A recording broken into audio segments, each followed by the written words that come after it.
Tuhan bersamamu.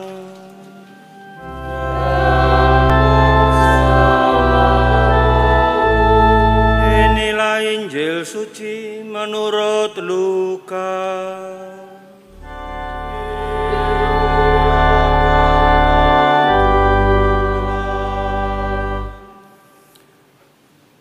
Sekali peristiwa, seorang ahli Taurat berdiri hendak mencobai Yesus. Katanya, "Guru, apakah yang harus aku lakukan untuk memperoleh hidup yang kekal?" Jawab Yesus kepadanya, "Apa yang tertulis dalam hukum Taurat? Apa yang kau baca di dalamnya?" Jawab orang itu, "Kasihilah Tuhan Allahmu dengan segenap hatimu, dan dengan segenap jiwamu, dan dengan segenap kekuatanmu, dan dengan segenap akal budimu. Dan kasihilah sesamamu manusia seperti dirimu sendiri." Kata Yesus kepadanya, "Jawabmu itu benar. Berbuatlah demikian, maka engkau akan hidup." Untuk membenarkan dirinya, orang itu berkata lagi kepada Yesus, "Tetapi siapakah sesamaku manusia?" Jawab Yesus, "Ada seorang yang turun dari Yerusalem ke Yeriko. Ia jatuh ke tangan penyamun-penyamun yang bukan saja merampoknya habis-habisan, tetapi juga memukulnya, dan sesudah itu pergi meninggalkannya setengah mati. Kebetulan ada seorang imam turun melalui jalan itu. Ia melihat orang itu, tetapi ia terus berjalan. Demikian juga seorang Lewi datang ke tempat itu. Ketika melihat orang itu, ia pun melewatinya. Lalu datanglah ke tempat itu seorang Samaria yang sedang dalam perjalanan. Ketika ia melihat orang itu, tergeraklah hatinya oleh belas kasihan. Ia pergi kepadanya, lalu membalut luka-lukanya, sesudah menyiraminya dengan minyak dan anggur. Kemudian ia menaikkan orang itu ke atas keledai tunggangannya sendiri, lalu membawanya ke tempat penginapan dan merawatnya. Keesokan harinya, ia menyerahkan 2 dinar kepada pemilik penginapan itu, katanya, "Rawatlah dia, dan jika kau belanjakan lebih dari ini, aku akan menggantikannya waktu aku kembali." Menurut pendapatmu, siapakah di antara ketiga orang ini adalah sesama manusia dari orang yang jatuh ke tangan penyamun itu? Jawab ahli Taurat itu, "Orang yang telah menunjukkan belas kasihan kepadanya." Kata Yesus kepadanya, "Pergilah dan perbuatlah demikian."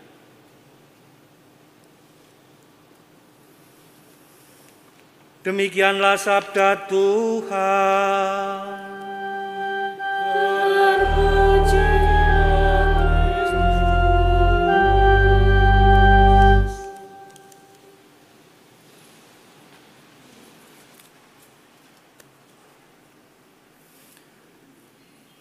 Ibu, bapak, dan saudari-saudaraku yang terkasih, dalam salah satu homili minggu dari Paus Fransiskus, beliau mengatakan demikian, kita harus berhati-hati dengan zaman ini. Zaman ini itu zaman yang serba cepat. Zaman yang hanya menunjukkan superficialnya saja, kurang kemendalaman. Boleh dikata bahwa zaman ini kalau orang muda itu hanya mengatakan zaman yang hahaha saja. Tidak ada sesuatu yang lebih mendalam. Dan ini dikritik atau kita diingatkan oleh Paus Fransiskus untuk berhati-hati dalam menjalani zaman ini. Dan kalau kita tidak hati-hati, maka kita akan jatuh sama seperti anak-anak mungkin yang ada di daerah Jakarta. Kalau mereka mengatakan lu gue. Artinya bahwa ya emang gua pikirin. Mbok kamu gelundung, kamu ngapain saja itu urusanmu, bukan urusanmu, bukan urusanku. That's your own business. Dan kalau kita jatuh sampai pada seperti itu, maka kita hanya akan memikirkan diri kita sendiri. Loh, apakah enggak boleh Romo memikirkan diri kita sendiri? Ya boleh. Siapa bilang kita tidak boleh memikirkan diri kita sendiri? Boleh kita memikirkan itu. Tetapi apakah kita juga memikirkan orang lain selain diriku? Hal yang kedua yang diingatkan oleh Paus Fransiskus adalah ketika kita menghadapi zaman seperti ini, lalu kita akan dikotak-kotakkan. Kita akan diletakkan bahwa ini temanku, itu bukan temanku. Dan pertemanan ini menjadi banyak sekali. Pertemanan berdasar pada suku, pertemanan berdasar pada agama. Kalau yang berbeda denganku, berarti kamu bukan saudaraku.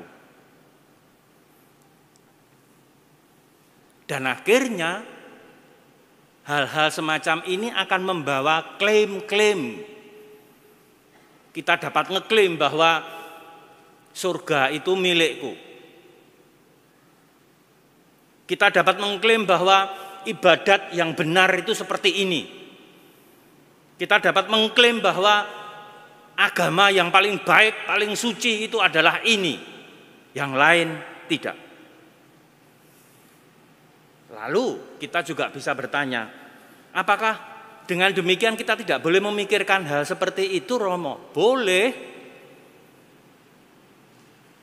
Kita tentu setiap minggu datang untuk Ekaristi. Kita tentu juga melakukan pengakuan dosa. Kita tentu juga berdoa lingkungan. Kita tentu juga punya kelompok-kelompok doa, kelompok-kelompok macam-macam itu. Tetapi itu belum lengkap.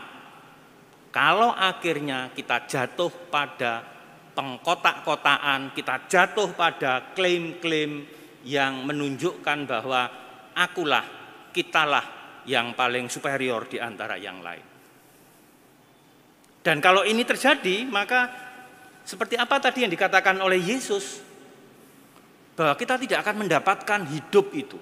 Kita tidak akan mendapatkan apa yang oleh ahli Taurat tadi dikatakan, bagaimana sih caranya untuk mendapatkan hidup kekal itu. Yang ada itu adalah udrek-udrekan saja, kalau menurut orang Jawa itu begitu. Saling klaim sana sini bahwa kita yang terbaik. Kalau tidak mengikuti acara tata cara ini, maka itu bukan kelompok kita, dan seterusnya dan seterusnya. Bacaan-bacaan kita pada hari ini mengajak kita untuk merenungkan tentang hal itu. Dan justru bacaan Injil pada hari ini dengan jelas sekali menunjukkan seperti apa sih kita itu kalau ingin mendapatkan hidup yang kekal itu. Saya kira kita semua tahu tentang bacaan, tentang perumpamaan Injil ini. Bahkan yang bukan Katolik pun, yang bukan Kristen pun akan tahu itu. Apapun istilahnya, entah Good Samaritan kalau mereka tahu bahasa Inggris ya, atau orang Samaria yang baik hati.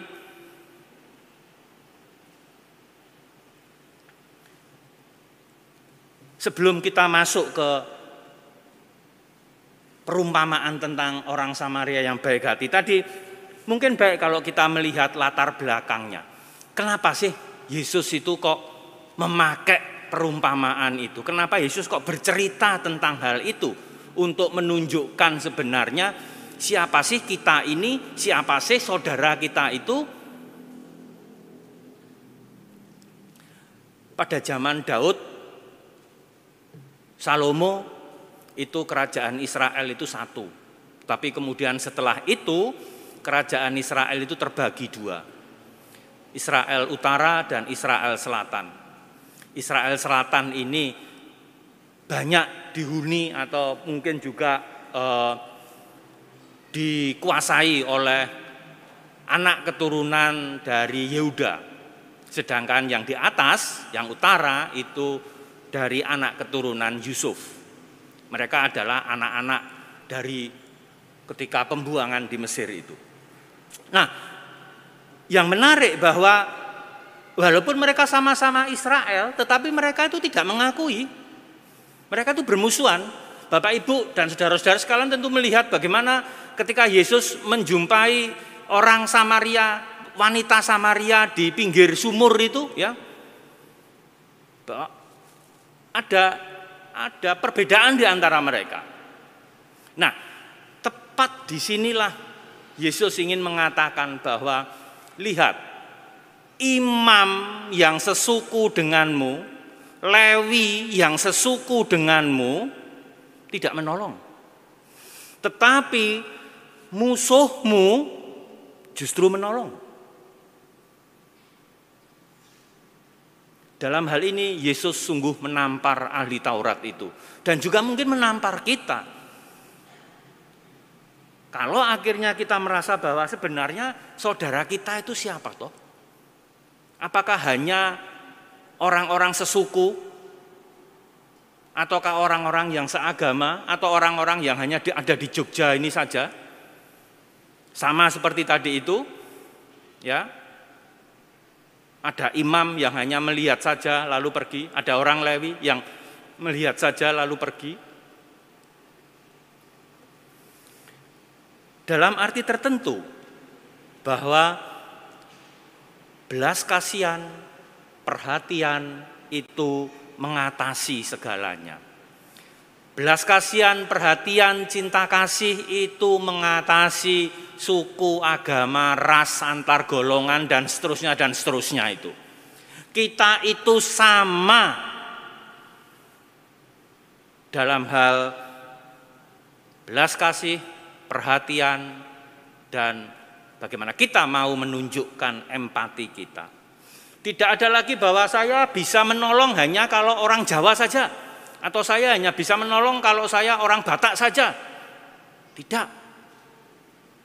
Cinta kasih, belas kasihan, perhatian itu mengatasi segalanya. Yang kedua, bahwa cinta kasih, belas kasihan itu tidak hanya di otak. Kurang pinter apa imam itu? Kurang pinter apa orang Lewi itu? Mereka tahu, hukum-hukumnya itu tahu. Sama seperti ahli Taurat tadi itu dikatakan bahwa cintailah Tuhan Allahmu dengan segenap hatimu, dengan segenap pikiranmu, dengan segenap jiwamu, dengan. Tapi kalau itu hanya di otak saja, tidak pernah ditunjukkan atau tidak pernah dilakukan seperti yang dikatakan oleh Tuhan tadi, pergilah dan perbuatlah demikian, nol, omong kosong itu. Maka cinta kasih, belas kasihan, perhatian itu tidak hanya di otak, tidak hanya rumus-rumusan tok, tetapi lakukan. Dan itulah yang diinginkan oleh Tuhan. Yang ketiga, dari cerita perumpamaan tadi menunjukkan bahwa kalau aku mau melakukan seperti itu, maka dituntut totalitas dari diriku. Ingat orang Samaria tadi itu ya. Dia membalut, dia mengguyur dengan minyak dan anggur, masih ninggali uang 2 dinar. Itu besar. Dan kalau kurang, dia akan mampir untuk membayari lagi. Maka dalam arti tertentu, kalau ada di antara kita yang merasa, atau ada istilah anak muda sekarang bucin, nah itu ya, budak cinta itu ya. Lalu enggak masuk di otak. Lalu kita itu enggak punya pikiran dia, ya memang itulah totalitas. Maka kalau kita melakukan hal semacam itu, siap-siaplah kita untuk dicemooh. Siap-siaplah kita untuk disingkiri. Siap-siaplah kita untuk dikatakan bahwa sok suci dan lain-lainnya. Tetapi ingat, inilah yang diinginkan oleh Tuhan. Perbuatlah demikian. Yang keempat, saya kira bahwa belas kasihan, perhatian kepada sesama ini akan menjadi pelengkap bagi kehidupan rohani kita. Doa-doa, ya itu penting. Ritual keagamaan, ya itu penting. Tetapi kalau kita hanya berdoa, kalau kita hanya datang ekaristi, kalau kita hanya pergi ke 9 Gua Maria, dan kita tidak pernah memberikan belas kasihan, perhatian kepada orang-orang di sekitar kita, nol. Itu sama seperti imam tadi di dalam bacaan itu ya. Kurang berdoa apa imam itu? Tetapi ketika dia dihadapkan pada situasi di mana membutuhkan perhatian, membutuhkan pertolongan, dia hanya melengos saja. Dengan demikian, kita akhirnya dapat belajar bahwa kehidupan kita, bahwa apa yang tadi dikatakan dalam bacaan pertama, bahwa firman Tuhan itu begitu dekat. Persoalannya bukan begitu dekat. Persoalannya adalah apakah kita mau melakukan itu. Membaca tok, mengerti tok, itu tidak cukup. Itu belum lengkap. Pergilah, perbuatlah demikian. Ibu, bapak, dan saudari-saudaraku yang terkasih, lalu bagaimana caranya? Dalam bacaan Injil tadi sudah disebutkan juga. Bukalah mata Anda sekalian. Bukalah telinga Anda sekalian. Bukalah hati Anda sekalian. Lihat sekeliling Anda. Ada begitu banyak orang yang membutuhkan belas kasihan kita. Ada begitu banyak orang yang membutuhkan perhatian kita. Dan rasanya sama. Kalau ketika kita sedang susah, ketika kita sedang menderita, ada orang yang membantu kita, ada orang yang berbelas kasihan pada kita, dan kita merasa senang, kita bersyukur, hal yang sama pun akan terjadi. Kalau kita mau menolong orang lain, mau berbelas kasihan pada orang lain, memberi perhatian pada orang lain, jamin bahwa mereka pun juga akan merasakan kebahagiaan itu. Dan inilah kehidupan kekal itu. Inilah yang dikatakan oleh Tuhan tadi, bahwa kehidupan kekal itu adalah bagaimana kita akan memberikan perhatian pada saudara-saudara kita, bahwa kita akan berbelas kasih pada saudara-saudara kita, dan lewat itu, maka ketika kita melakukan itu, maka kita bersaksi tentang kebaikan Tuhan. Bersaksi tentang Allah yang sungguh mencintai kita.